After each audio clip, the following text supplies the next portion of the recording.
What's up, Browns fans? Welcome to episode 8 of the Dawgs podcast. Let's kick this thing off.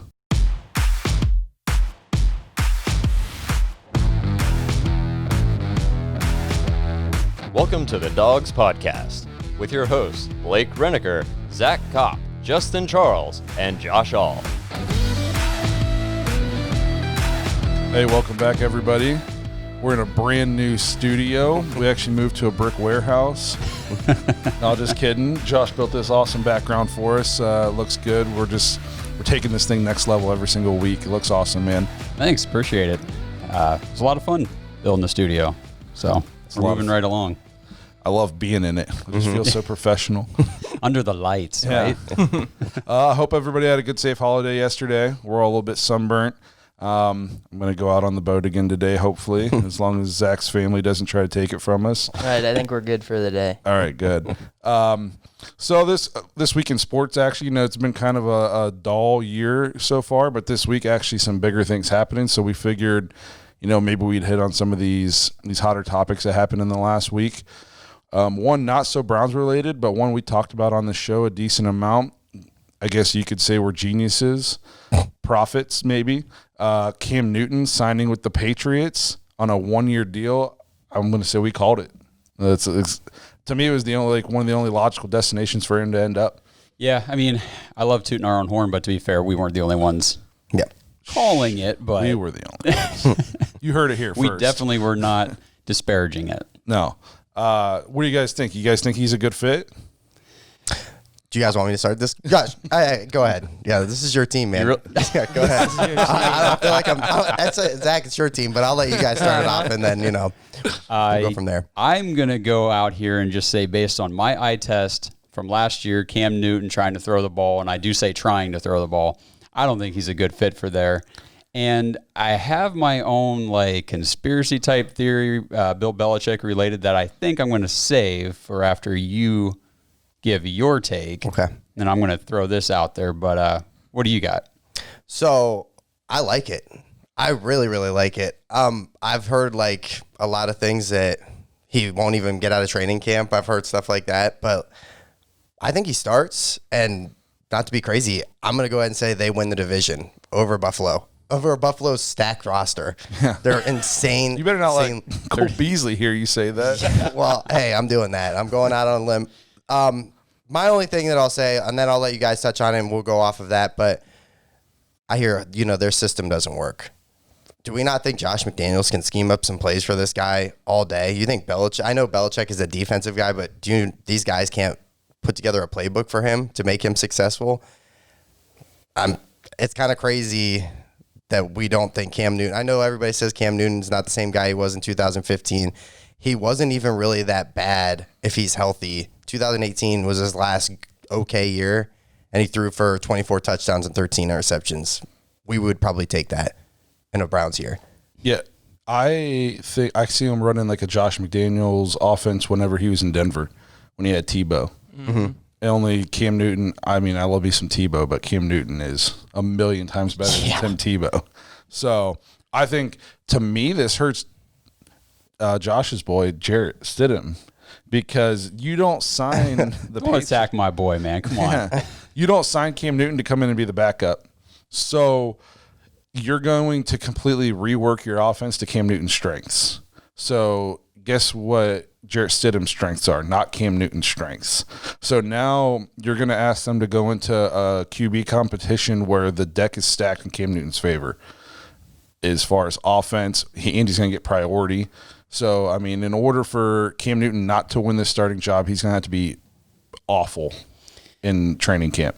All right, so here's my hot take conspiracy theory alert type thing. Bill Belichick doesn't do anything by accident. Mm-hmm. Okay. And I'm just trying to think how best to word this. So in my mind, I'm picturing this world, and this is totally hypothetical. So when this doesn't play out, you guys can ridicule me and I'll take it. But I see Bill Belichick saying, okay, Jarrett Stidham's my starter. This fan base is not going to accept that. The league is not going to accept that. So how do I get Jarrett Stidham to be my starter legitimately when Cam Newton is on the free agent market, right? And everyone's clamoring, you got to sign Newton. You got to sign Newton. So Bill Belichick says, okay, he can't throw anymore. I'll sign Cam Newton.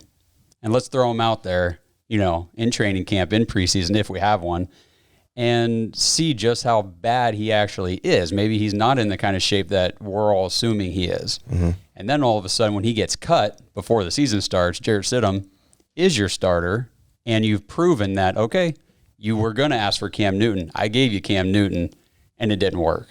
But like I said, that's just me living out some weird fantasy. Yes, and that weird fantasy, I'm not going to take you up on that. What I will say, though, I think it's opposite of that. I think that considering everything that's going on right now, the Patriots are nervous that he's not ready. He's not prepared. He's not getting the reps.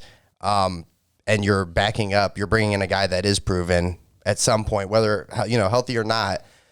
My only thing with Stidham is, so he came in 4 plays, basically, last year, his rookie year. 50% completion. I know that this is like, you can't base anything off of this, but so 2 for 4, and then a really, really bad pick 6 to Jamal Adams. So I was like, well, hey, did the guy run the wrong route? Let me go back and look at it. Completely just overthrew him. And then hey, walk it back in. So he threw almost as many complete passes to the Jets as he did to as I did in my backyard yesterday. Yeah. And what's crazy about that is they sat Brady to for the rest of the game, and this dude comes in and throws a pick 6. They had to bring Brady back in. Yep. So Bill Belichick hasn't forgotten that. He doesn't forget anything. I will say that the Patriots don't do anything by accident, and I saw they just lost, I think, a 3rd-round pick because of spying on the Bengals for some reason. The worst team in the league. Yeah. I saw, so if Cam Newton comes in, plays well on his 1-year deal, then bounces after for free agency, the Patriots are going to get like a 3rd-round compensatory pick. Mm-hmm. So I could see them being like, we're killing 2 birds with 1 stone here. We're going to draft a QB this year, and we're going to get a 3rd-round pick back if this guy plays well. And if he doesn't play well, we'll cut him in training camp because that's what we do. Yeah. Yeah, I'm not really sure. I don't know which side I'm more on. I could see you're actually considering my side. I could see that being a possibility. The other thing that kind of worries me about Cam Newton is let me pull it up. His contract was really small. Yeah. $550,000 only guaranteed base salary of $1.05 million, which is the minimum that he could get is what he got. Just throwing this out there, a couple quarterbacks making more money next year, guaranteed, going into the next season. Shea Patterson, Colt McCoy, Nathan Peterman, and the Browns one of their backups, that David, I think it was Blau, I think was his name, that we traded last year, all making more money guaranteed. Now, obviously, Cam Newton has a bunch of incentives if he plays, every game, and all that types of stuff. So them putting that in there, those incentives of playing the games and being successful, kind of leads me to believe they're going to play him a little bit if they're throwing that out there. But Jarrett Stidham, I know he didn't have a great that game that he was in, but preseason-wise, last year, he was the best quarterback Bill Belichick's ever had in a preseason. Well, how many Browns quarterbacks go out there and light it up in preseason? Well, every year, I think the Browns are going to be That is what I'm basing a lot of my evaluation of Stidham on, was the way he dominated the preseason. I get it, it's preseason. Do not mistake me for somebody who thinks preseason is an accurate, prediction of what the season's going to be. But he did show that he's got the skills. Yep. He's got it out there. So, and I mean, come on, you throw a rookie in at the end, toward the end of a game, right in the middle of the season. I mean, he's going to have the nerves, the jitters. Oh my God, I'm throwing my first pass, and Jamal Adams is just licking chops. Especially against a Greg Williams defense where they were just like, all right, we're blitzing everybody every play type of a thing. So I could see Stidham being successful, but I think the pressure of bringing Cam Newton in I don't know if that helps him, because now I think he's thinking, they brought this guy in, they're gonna, unless he's being told something else, they brought this guy in, this is success. It's Cam Newton. It's a guy I watched. It's the guy I've been watching. Type of a thing. Belichick's way of testing how tough are you. Right, and it might not work out, and Belichick might see, oh hey, he couldn't live up to the pressure. I'm glad I did this because now I still got Cam Newton. We talked about it with Baker, how intimidating that would be. Imagine if you're Stidham, Baker. Actually, Percy Gardner talked about this on a podcast not too long ago. It might have been one with C. Grant, where he was talking about going into college ball. And, he had Nate Davis, the quarterback at Ball State, ahead of him. It was legit. And, I guess like there had been talk about Percy and how great of a quarterback he was. And Nate Davis was actually like, yeah, I've heard about you. And Percy was like, me? You've heard about me? And how his lack of confidence in himself early on kind of paved the way, for not so much success on the football field in college, and how he wished he would have just come in and said, no, I am I know who I am, and I can compete for this. So one thing I'm not as high on Stidham as you. I pulled up some of his college stats. Just like we gave Joe Burrow, we're not doubting him, but we're saying this guy played around with all this NFL talent around him. He played for Auburn, no slouch, 2017, 2018, SEC powerhouse football. This dude threw for 2,800 yards his junior season. Can we go back, though, to when he was a true freshman playing for Baylor? Yeah. Yeah, in the Big 12, no defense, air raid offense. Easy there. So everybody throws for like 4,000 yards in the Big 12. To piggyback on you too, his worst season in college was his senior year. It looked like when I was looking at the numbers, I was like, wow. I mean, like it was 60% completion, and his other numbers were 68, somewhere around there. Yeah, he threw 60% completion, only 2,800 yards. Here's my big thing too, only 7.6 yards per attempt. He had 18 touchdowns and 5 interceptions. I mean, so this guy looked great against like shell defenses in the preseason last year, which so did like Robert Griffin when he was in the preseason for the Browns a couple years ago. But this will definitely be one of the most polarizing situations to kind of watch unfold through training camps and all that. Like, what is going on with the Patriots and their quarterback situation, their offense really in general. Defense, I'm not worried about; they're fine. But to me, a big thing is they're going to have to do what the Ravens did for Lamar Jackson. They're going to have to tailor make their offense to what Cam Newton does well. And I think they can do that. They have terrible wide receivers, but they have such a blend at running back, different kinds of running backs that can do different things. You put one of them next to Cam, they can run option with White, passes out of the backfield, that kind of stuff. They're like Christian McCaffrey light.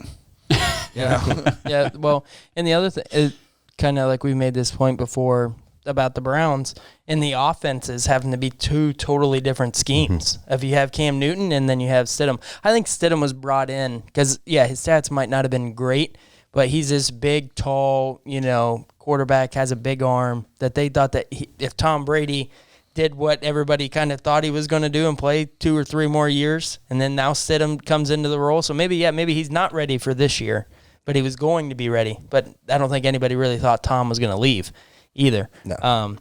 Because, Tom Brady didn't put up great stats. I know it was a different era, but he threw for 2,200 yards his senior year, and he was okay. Yeah, it worked out.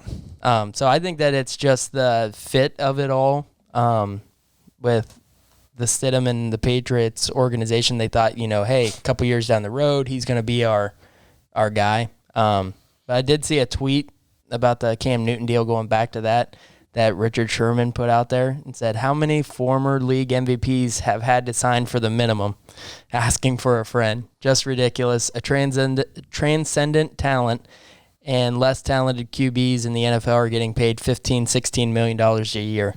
Disgusting. Less talented QBs aren't coming off back-to-back shoulder surgery. You are what the market value says you are. Nobody was giving him offers. So if the Patriots wouldn't have given him offers, guess how much Cam Newton's worth? He's worth $0. You are what people are willing to pay you. So I don't want to hear this. Like, wham. You're a quarterback who had an MVP season 5 years ago, and since then you've been on a steady decline. I mean, when there's 32 professional football teams in the league, and like you said, if no one's giving you an offer, you aren't worth anything to any of them. And so whenever one team does give you an offer, whatever that offer is, that's what you're worth. Exactly. So, if you want to make more money next year, go out and play really well this year. Yeah, and that's what your value will go up. That's the contract. Yeah, because, and at the same time, a lot of those other their backups and teams invest. Look at what the Browns did in their backup. Yeah. They invested a lot of money in their backup because it's an important position. But guess what? Cam Newton wasn't willing to do? Be a backup. And also at the same time, Cam Newton has a very particular set of skills that don't lend him to being a good backup because he's one of only a couple people who can do what he can do. So if you have a quarterback who's going to be a more traditional stand in the pocket guy, you don't bring in Cam Newton to be his backup. Yeah, and I mean, I've talked to a lot of people actually from the Carolina area that root for the Panthers and everything, and a lot of what I hear from the fans down there are they wish they were really upset with him before he was let go, because to them he was more focused on his fashion and his press conferences than he was playing football. And I think it was a whole attitude thing that really rubbed people the wrong way.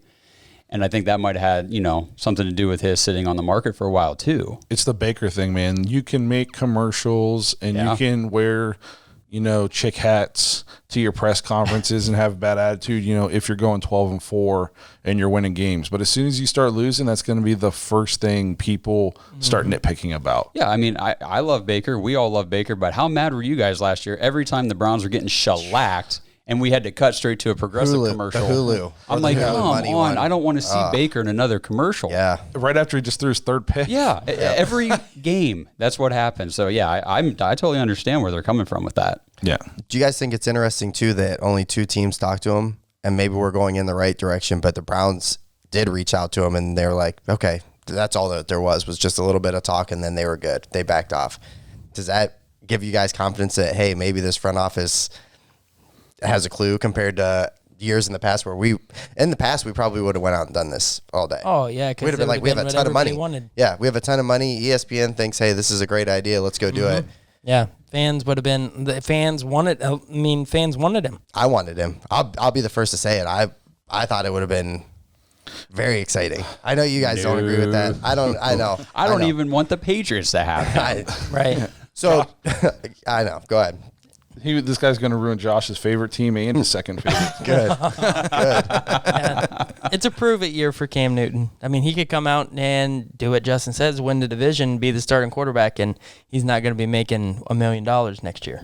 So do you guys think he wins the division? Do you guys think that the Patriots, let's say regardless of whoever starts at quarterback? Well, if Cole Beasley wasn't on the Buffalo Bills, then I think the Bills win the division.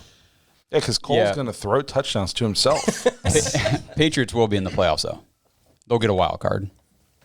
I think they will make the playoffs. I think I'm saying it already. I think they'll win that division. I don't believe in Josh Allen. I'm not sold at all on him. From what I've seen, I'm just not sold on the guy at all. I'm not picking the Bills to beat the Patriots until I see them beat the Patriots a couple times. Just like I'm not picking the Browns to go to the playoffs until 7-6, baby. 7-6. Maybe it'll change on the episode whenever we go through the schedule closer to the season start. But as of right now, I am burned. We'll sway you. I can be very persuasive.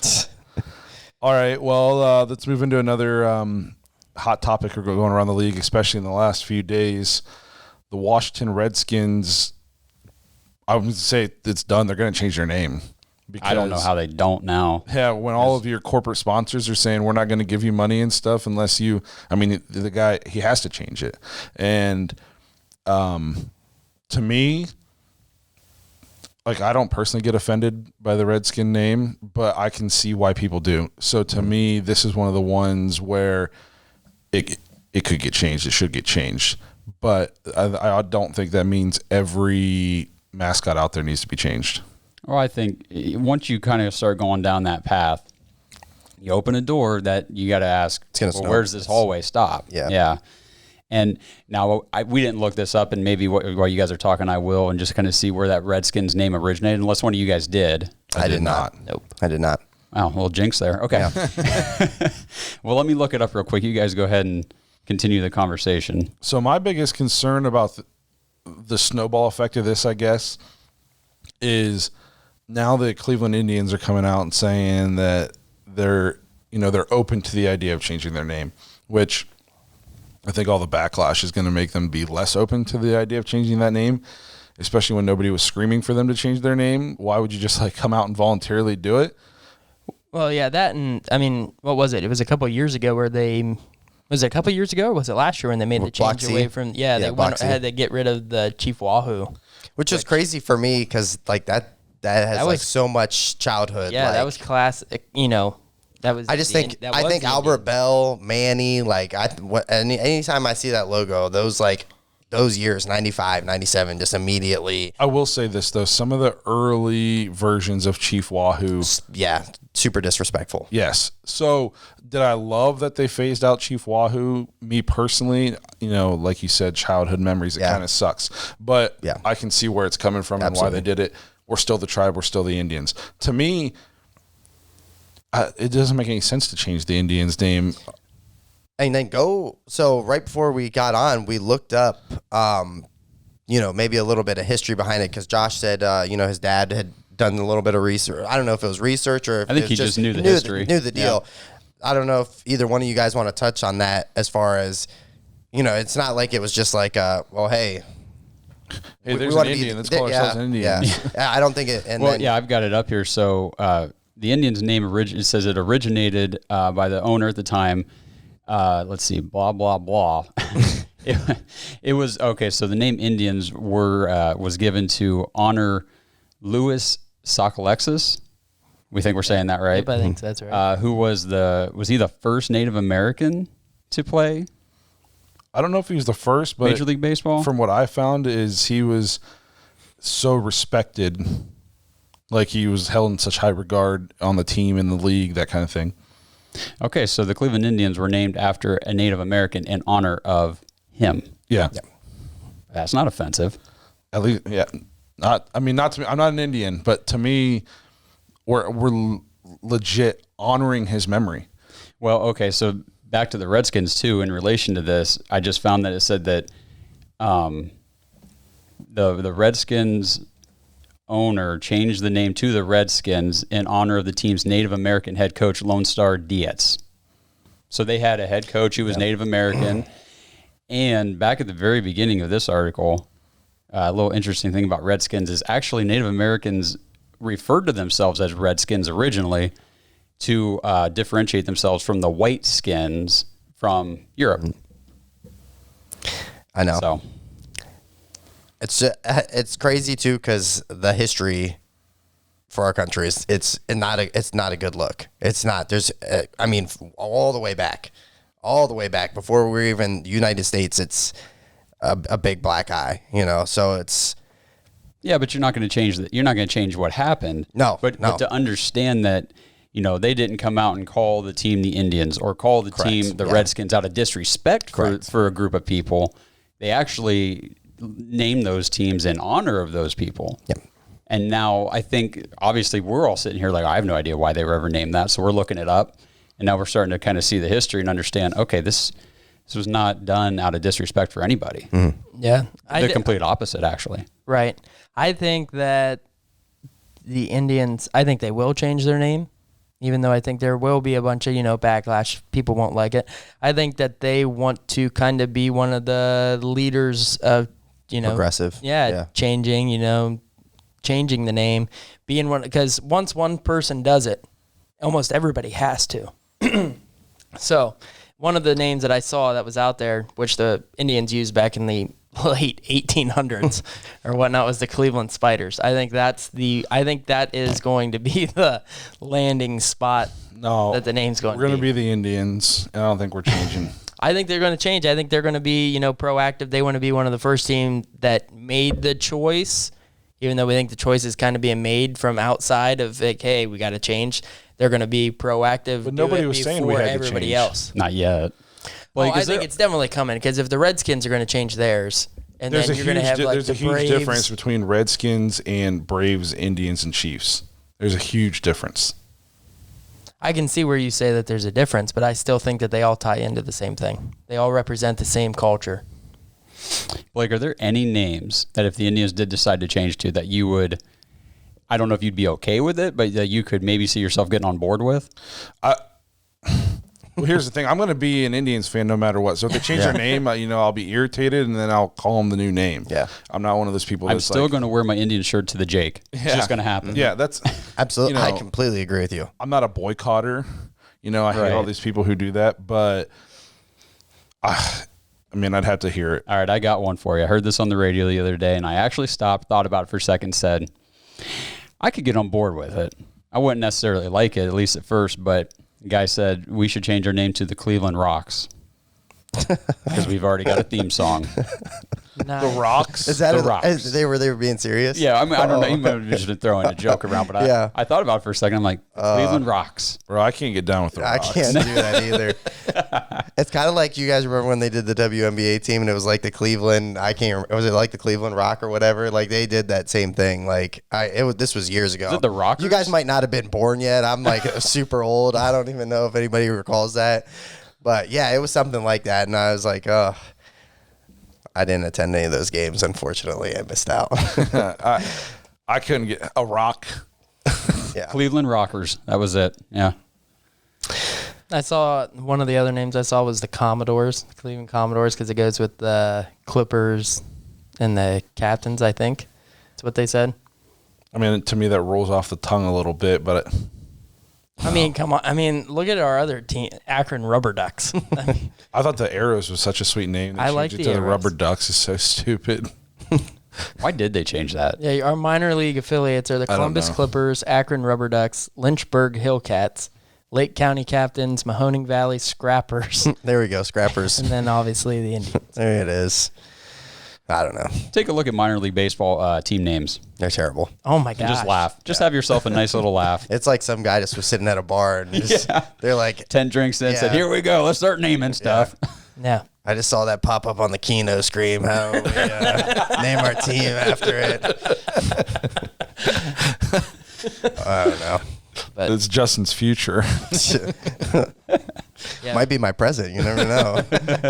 Redskins, though, I think they're definitely changing their name. I think I that agree. one of the, I was trying to think, they had some different options out there. Let me see if I still have. Dwayne Haskins said that he liked the Red Tails, which I know, Blake, you had mentioned, which was a tribute kind of to World War II.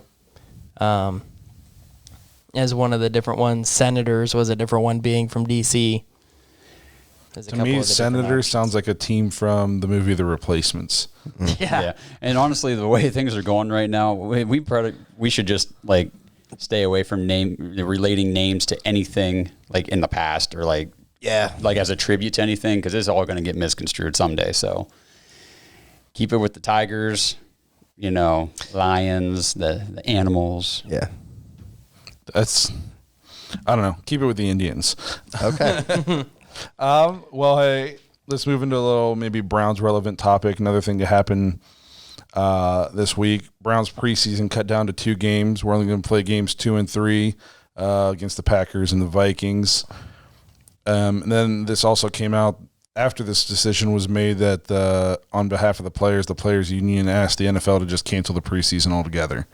So I don't have a problem with them cutting down the preseason, and to be honest, I don't really have a problem with them canceling the preseason, but to me, for the players to say they want the preseason canceled based off safety because of COVID, that's just a cop-out. They just don't want to play preseason games. They've been trying to get out of preseason games for ever and ever and ever, and now they just have a reason, an excuse to not have to play them. And I know the preseason is not the most exciting thing in the world, but I think it's important to remember that there are a lot of practice squad players and a lot of special teams players that make the team and they make their living thanks to the preseason. That's their opportunity, right? They kind of get signed on. We'll see how you do in the preseason and all that kind of stuff. And if they don't get that opportunity, there's a lot of people that are going to be missing out. Yeah, even if they don't make your roster, if they put put good tape out there, somebody picks them up. Yeah, to me, and then I put in here, what's a season going to look like? Are we going to even have a season? I know Zach thinks we're not going to have football for some reason.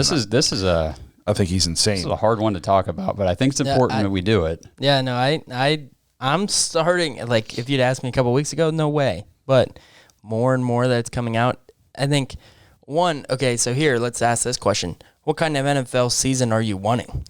I'm going to go on a limb right now and say that if there's no football, me and my wife talk about this right now, daily basis. It's like we get up, get the kids going, and then I look at her, I'm like, can you imagine if we don't have football this year? And she's like, I got to spend all day Sunday with you. Deal with you, yeah. So here's this is like a normal routine in our house, and it has been, this is going back to my mom is probably one of the biggest Brown fans you'll ever meet, but like my whole life, it's like Buckeyes on Saturday, Browns on Sunday.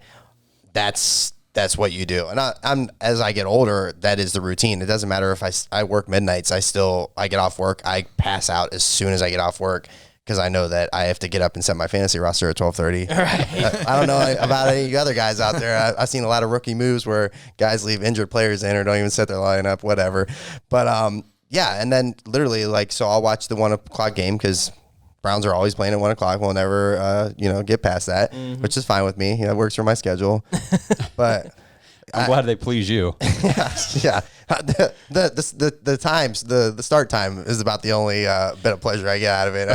After the game starts, I just go, oh, here we go. You just go, huh? Yeah. I just sit there and I put my face, it turns in my into lap. day drinking. Yeah. I got to try to sober up before I got to go back and work to the next night. But I don't think the season is necessarily obviously it's in jeopardy, but I do think that there's a great chance that now we're not going to have fans in the stadium. I think that's what we're facing, which for the Browns, hey, I'm giving you at least a few wins a year.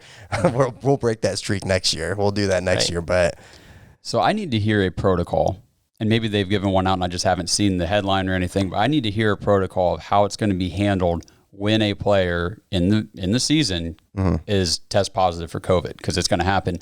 And having been quarantined myself, I can tell you that it doesn't matter for me or for any of us. If you're in contact with somebody who tests positive, they're going to shut you down. They're going to say you can't leave your house for 14 days. Sometimes they'll tell you 21.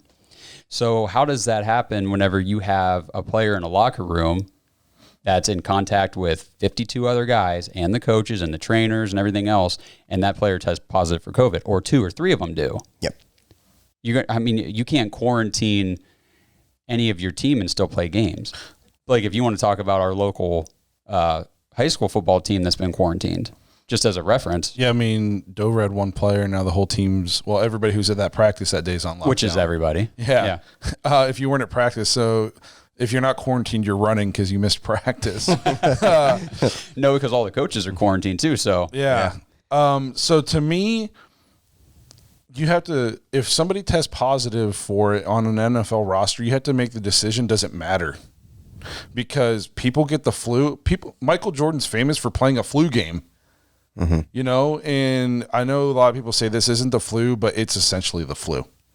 Yeah. Okay. It has a higher survivability rate than the flu, and nobody's giving Michael crap for going out and playing a flu game. He could have got the other team sick.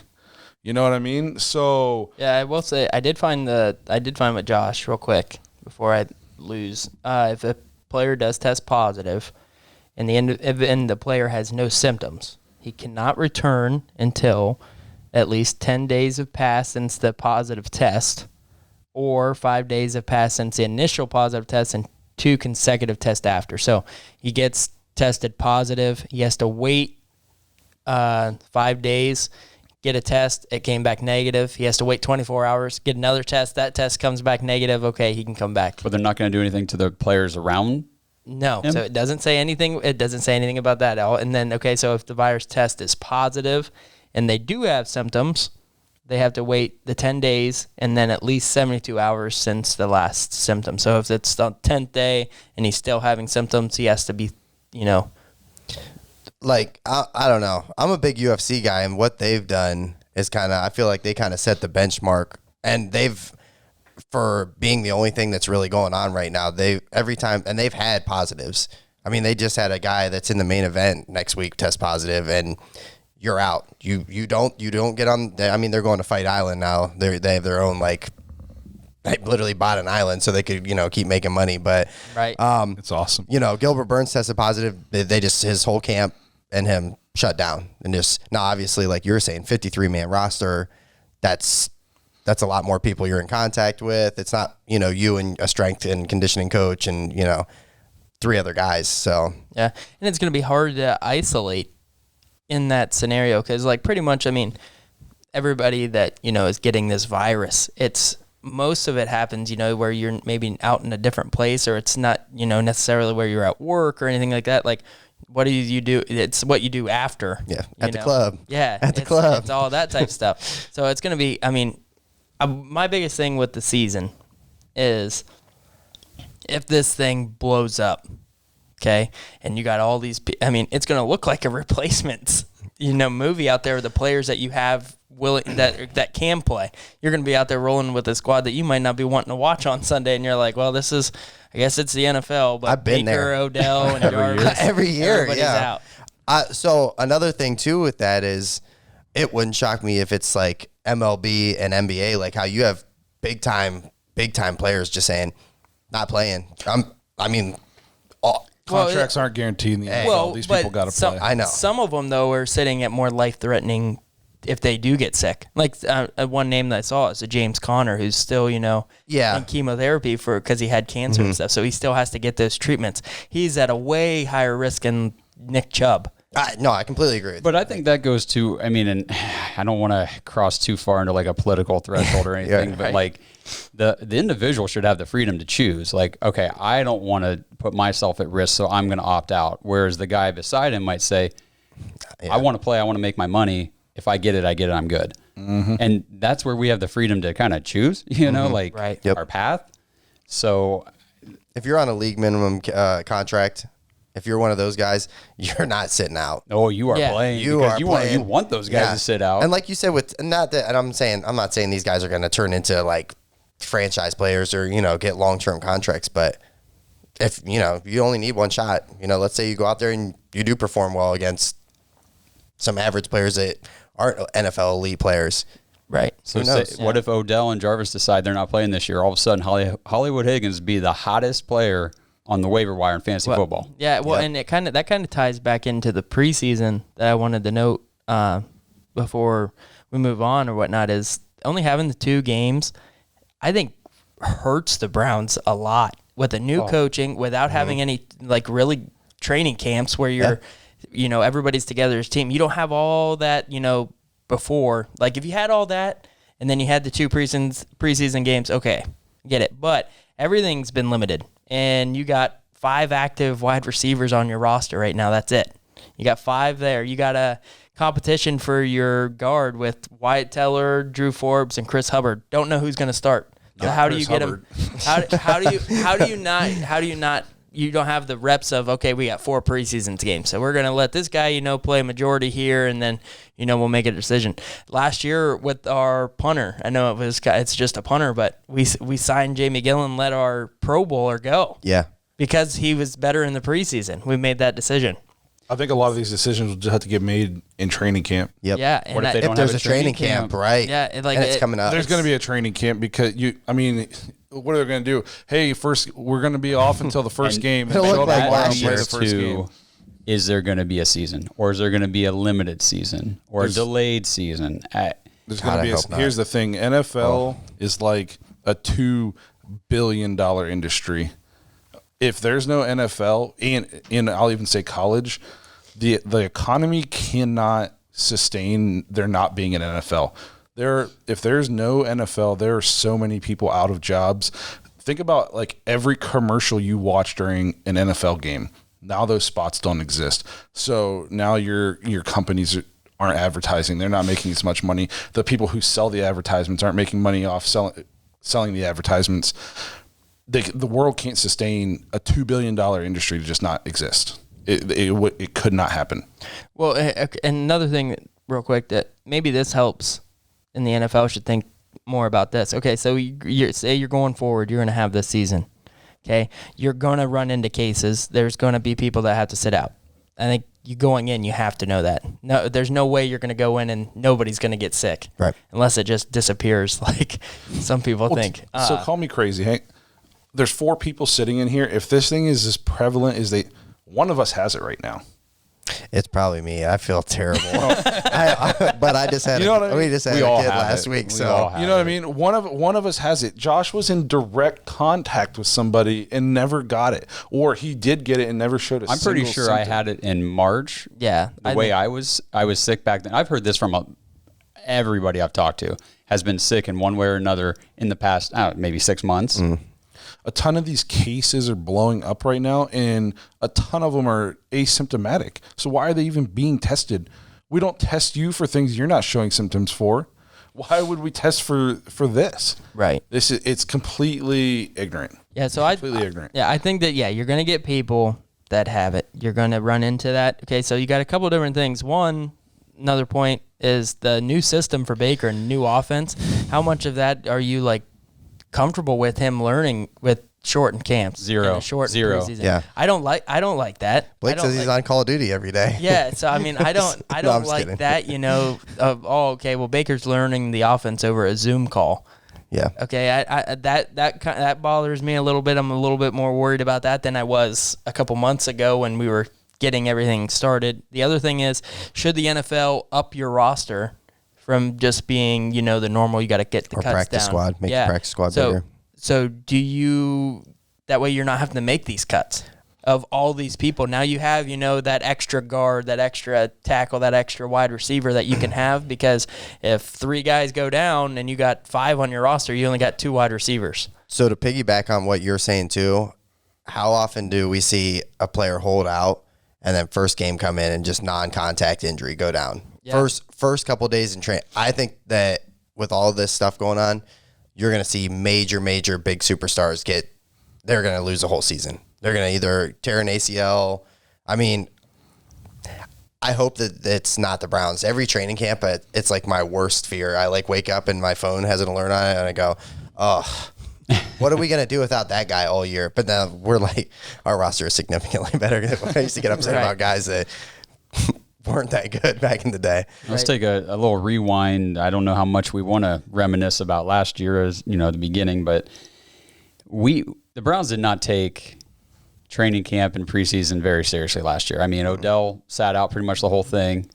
Baker didn't have any opportunity to kind of have that working, game situation with these guys. Mm-hmm. I went up to a training camp last year.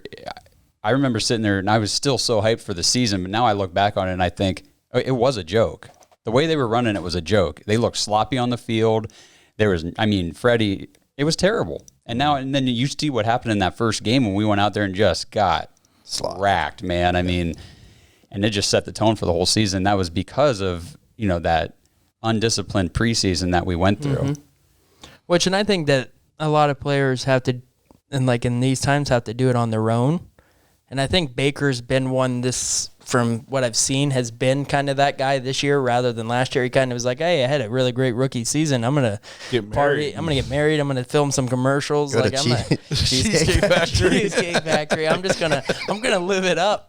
I'm going to live it up this, year. Football, it wasn't that hard of a transition. And then now this year he's like, oh, wow, I really got to work hard. Otherwise, I'm not going to be playing in the NFL in a couple of years. I will say there's a huge difference this year. It's a very QB-friendly offensive system. Mm-hmm. Yeah. So he obviously needs to get on the field and take reps with these guys, but it's not like last year where he's going to be 5 wide shotgun trying to make 3-4 reads every single play. It's going to be play action, 1 read, 2 read, get rid of the ball type thing with a decent line. Yeah. Yeah. We hope as long as Nick Chubb didn't forget how to hold on to the ball, he'll be fine. Yeah. And Baker will be successful. Mm-hmm. Just get that guy the ball. So it says, how will the season look? My opinion here, which I've heard a lot of, I don't think there'll be fans, at least not at first. But then again, also states, the NFL came out and said it's up to you. It depends on where you're at in your state. There might be some games where there's no fans, and then there might be some games where you're a third or half capacity. It's up to each team individually. I think you're going to see only players, coaches, and then the most essential personnel will be allowed in the building. You're going to have your training staff, your players, your coaches, and that's probably about it. So our media pass might not get approved. Yeah. And then I think they're going to tell the players, they're going to be like, listen, we can't do a bubble like the NBA, but your house in this place needs to be the bubble, and you need to tell the people at your house that they need to kind of be in a bubble. Basically, you're going to go home and you're going to come here. You're going to go home and you're going to come here. And that's going to basically have to be your life. And I know it sucks for 4 months, but you're going to make $10 million in that 4 months, so suck it up. Yeah, and you're going to see, okay, because you're going to see who's committed to that type of an approach. too on your team, and that's the kind of guys that I think you want to. Do you want a guy that's like, yeah, they said that we got to go home or whatnot and just come to work, but I'm going out to the club tonight. You know, Johnny is testing positive for corona right off the bat. I mean, you got those types of guys where you're like, hey, Browns really haven't been hit by this because that everybody's following the rules, but then you got this team here. They got 15 players that are out right now because they were all out at the nightclub or whatnot after they won on Sunday. I agree. I think it's if the players want to play, and I think the NFL is not going to let themselves get canceled. They'll just put people out there. They're not going to, because like I said, they can't afford to not put people out there. Like the world economy will collapse. Yeah, and I mean I'm with you, Blake. I don't think at this point in time that the season will actually get canceled. I think it's definitely going to look a whole lot different than anything we've ever seen before. Mm-hmm. But at the same time, I do acknowledge that there is a very real possibility that, this year has been, what's coming today, what's coming next week. Yeah. I mean, you don't really know. So we still have a few months till the season starts. Anything can happen. So just, trying to prepare myself mentally for what am I going to do on Sundays. Please don't cancel football. Please don't cancel UFC. These are the kind of things I need in my life. Yeah. I mean, it is exciting to see that baseball's kind of like getting, baseball and basketball are trying to, that's even very rocky. But, like, if they want to be, do you think LeBron James is sitting there going, I'm kind of on the fence about going back? No, that dude, he's recruiting JR. We didn't even think those guys would, other than riding bikes in LA, we didn't think they'd ever do anything on a basketball court ever again. These NBA players that aren't going back, it's just how I didn't want to go back to work when I was making more on unemployment. Why would you go back to work if you don't have to? Mm-hmm. These guys are sitting out, are super rich, and they're like, why am I going to go back to this bubble and play for 10 days and get bounced from the playoffs when I'm still rich? So they're not worried about their safety. Give me a break. Give me a break. All right, so last thing we want to get into here, very Browns related. I don't know if you guys heard, but our favorite tight end on this show, David Njoku. I'll say it ain't so. Fired his agent, hired a new agent, and immediately requested that the team trade him before training camp. I don't really know where this came from. To me, especially because we picked up his option, and Andrew Berry was in our front office when we drafted him. So Andrew Berry has come out and said multiple times that David Njoku is part of our plans, part of what we envision for our team going forward. I mean, I helped draft the guy to begin with. So I don't know. To me, they sent David Njoku the playbook, and he was like, I got a block on this play, and wait, I got a block on this play. I can't be doing all this blocking. You got to get me out of here, because that's like, he's going to have a role. So to me, he just didn't like what his role was going to be. So I kind of disagree with you, Blake. I kind of disagree with you. I think that this goes way back. This goes back to Freddie. They've said that he's been super unhappy for like over a year. But if you're the Browns, get him to Berea and sit him down. Get everybody in the same room. I don't even know if we can do that right now, but that needs to be done. I mean, I know that we've said, hey, wouldn't it be cool if we traded this guy for this guy and he's been a package? Like, they're saying he's an important role for your plans. If he is, then you have to sit him down and talk to him, and you guys got to get on the same page. See, I'm going back to what I said, whatever episode it was. They picked up that, in my opinion, and I mean, could be totally wrong. Probably am. Usually am. Ask my wife. But me too, bro. Jesus. You ain't got no clue. Oh, man. It's bad. They picked up that fifth-year option so they could trade him. I really do believe that. I mean, come on, guys. We've watched this guy on the field. He's got potential. Yeah. But he's not living it. So there is definitely going to be another team that's going to want him. And like you said, if he's been, expressing unhappiness for a while, and that, well, he's not going to re-sign with us anyway, if we want him after 4 years, and then we're just going to lose him, he's going to walk. He's going to sign with another team. Well, let's pick up that option, make sure that we have the option to trade him and get something back for him. And if he says he's not happy in Cleveland, he wants traded, see you, dude. Do you guys think it's interesting that Drew Rosenhaus is his new agent, which same thing happened with Duke Johnson? Like, oh, hey, my agent's been working out for me. Just kidding. that guy's gone. Let me bring this Drew Rosenhaus guy in, request a trade immediately. Yeah. So here's my thing with we say he hasn't been performing. 2017 rookie year, 32 catches, 386 yards. Who was our quarterback that year? Was that Kaiser? Yeah. I don't even know. It was Kaiser. It was Kaiser. Okay. Yeah. Not a bad year for a rookie. No, not a bad year for a rookie tight end with Deshaun Kaiser. I was going to say, are you talking about Kaiser or are you talking about Njoku? I mean, Deshaun Kaiser is one of the worst NFL quarterbacks we've ever seen play the game. Yeah. Okay. Go into the next year, finally gets a quarterback, doubles everything. Mm-hmm. Yep. Okay. Doubles everything. Trending 639 yards, averaged 11.4 yards per catch. So definitely trending upward. Last year was supposed to be the year where David Njoku really broke onto the scene. In the first game, he had a touchdown, right? First or second game, he had a touchdown, and we were like, this guy is going to be a stud. He gets hurt. Well, second game is when he broke his wrist. Okay, right? so second game breaks his wrist, and he goes out, and to me, he gets the surgery so he can come back. Mm-hmm. And even though our season's a complete shambles, he fought and came back, and Freddie Kitchens healthy scratches him. Yeah, 2 of the last 3 games. But how could the guy be in the doghouse when he's injured? Right. Well, everybody was in Freddie's doghouse, but I mean that guy was a joke. Except for the guys that got in his face. Yeah. Right. Those guys, you need those guys. Yeah. Get him the ball more. Yeah. He yelled at me.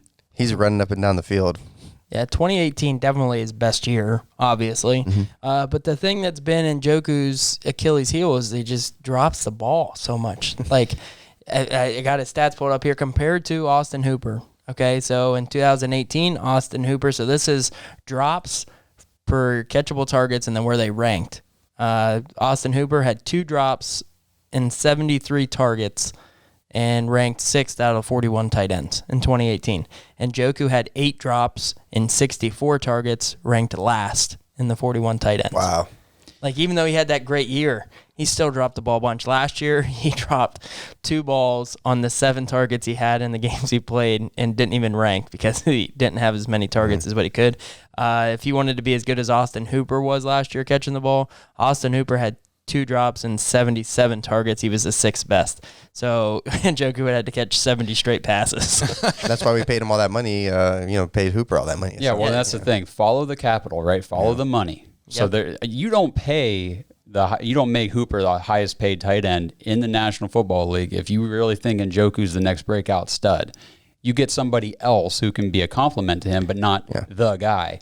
Then they go and spend. Then they go spend a decent draft pick on a rookie tight end who had a massive production in college. Mm-hmm. And it's like, okay, what's that story telling us? The narrative is Njoku is not in their future. It's not. They don't believe in him, and that's probably why he's unhappy. My biggest thing though is we just used a 1st round draft pick on him. Well, we're not getting anything close to that in return. No. Right. Yeah, but who used the 1st round pick on him? Mm-hmm. Andrew Berry. Wasn't it Sashi? Andrew Berry worked with him. He was part of that draft room that drafted him. Well, Andrew Berry definitely has the confidence in him. I think he showed that by giving him. I think he gave him the deal, thinking, hey, we're going to bring this guy in. We're going to convince him that he's going to be a part of this team. We're going to win, and this guy's going to be a big part of it. Because Stefanski, I think it was Josh, you looked up the stats, 57% of the time he's using 2 tight ends, and then Stefanski in an interview just recently said, I'm going to have 3 tight end sets because we got 3 guys I can put on the field at the same time, and we're going to do that. So, I mean, if you're Njoku, you have this coach who is just all in on tight end. This guy, if you want to go play for a coach or whatnot that you're a tight end, this is one of those guys that's like, hey, I'm going to be on the field, the majority of the time. You're going to be on the field blocking. Right. So that's the thing.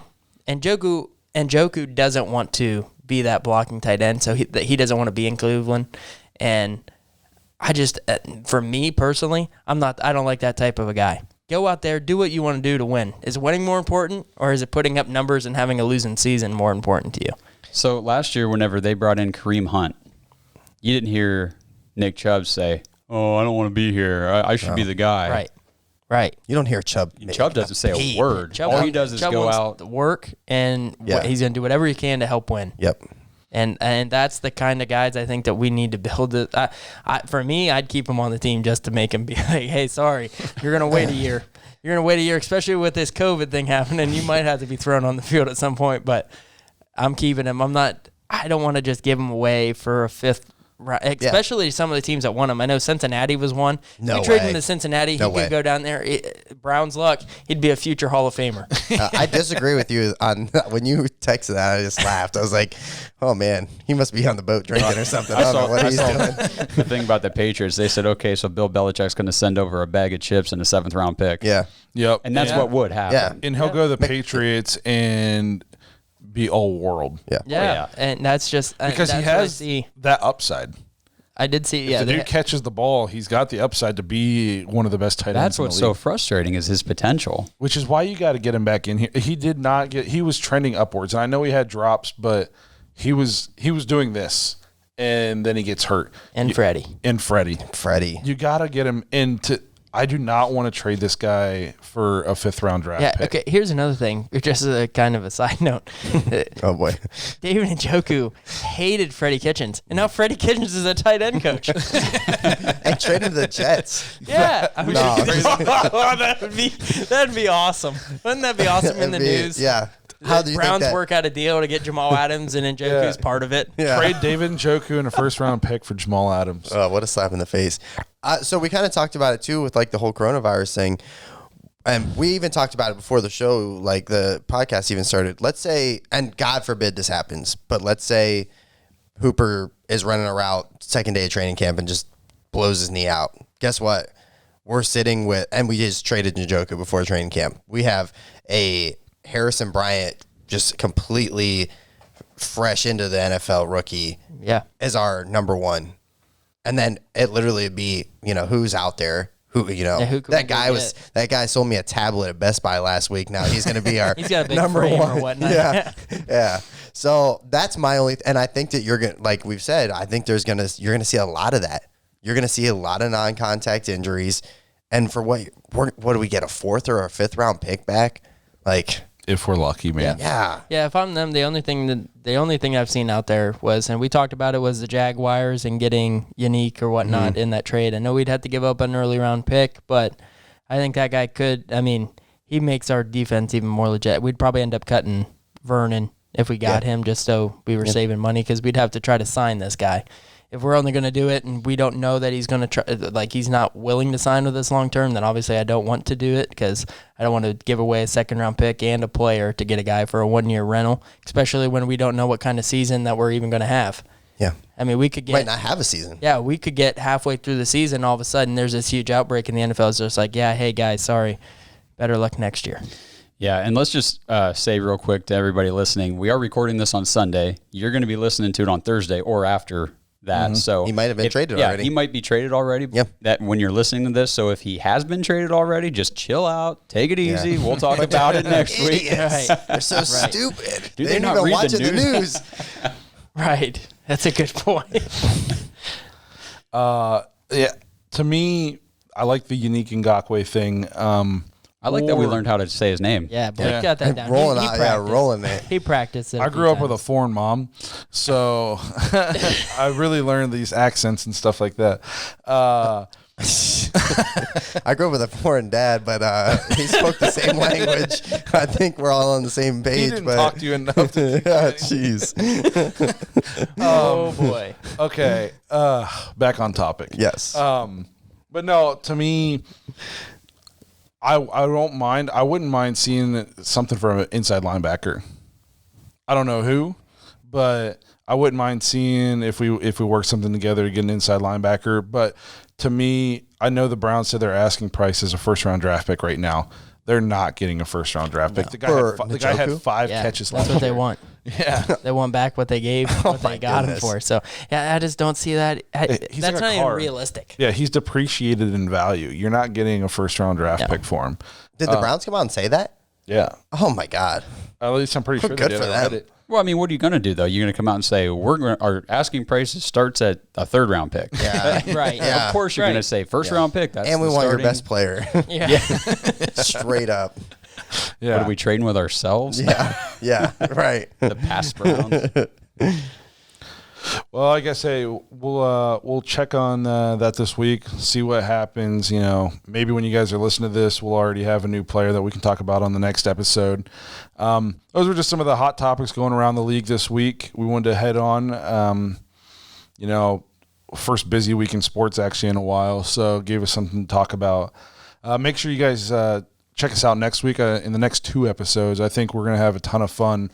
So what we're going to do is, instead of coming up with an all-decade team for the Browns, which would actually be, in my opinion, pretty easy because not a whole lot to pick from. Yeah, you know, if hopefully we can find 22 good players. So what we're going to do instead is we're going to do a fantasy draft between the 4 of us, and we're going to pick players from the last 10 years. And then we're going to compare the rosters at the end and see who has the better team. We're going to let you guys vote for it. Yeah, I think it's going to be pretty awesome. One of us is going to have Baker as our quarterback, and the other another team is going to have Colt McCoy. We got a lot to pick from. Yeah, right. So I think it's going to be a lot of fun these next couple episodes. You know, tune into those. Make sure to check us out on Twitter, Facebook, Instagram. Go to YouTube. Please subscribe on YouTube. We picked up a couple subscribers this week, so awesome to everybody who did that. We're inching closer to that 100 mark. That's where we're trying to get to. Hashtag goals. So hope everybody had a good, fun, safe holiday, and we'll catch you guys next week when we do our drafts. Thank you, guys.